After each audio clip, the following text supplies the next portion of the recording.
பிரசவத்தில் குழந்தையை இழந்து ஊர் திரும்ப பணம் இல்லாமல் தவித்த தம்பதிக்கு பேருந்து நிலையத்தில் இருந்த பொதுமக்கள் பணம் வசூலித்து உதவி செய்த நிகழ்ச்சியான சம்பவம் ஓசூரில் நடந்துள்ளது. தேன்கனிக்கோட்டை கோட்டையூர் மலை கிராமத்தைச் சேர்ந்த மாதேஷ் லட்சுமி தம்பதியின் குழந்தை பிரசவ வலியின் போது வழியிலேயே உயிரிழந்தது.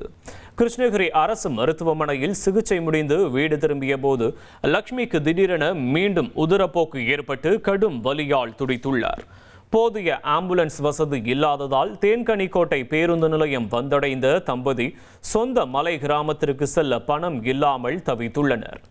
இவர்களின் நிலையை அறிந்து அங்கிருந்த பொதுமக்கள் ஆளுக்கு 10-20 ரூபாய் என பணத்தை சேகரித்து தம்பதியிடம் வழங்கி அவர்களை பாதுகாப்பாக பேருந்தில் ஏற்றி அனுப்பி வைத்தனர். இனி செல்லும் இடமெல்லாம் செய்தி.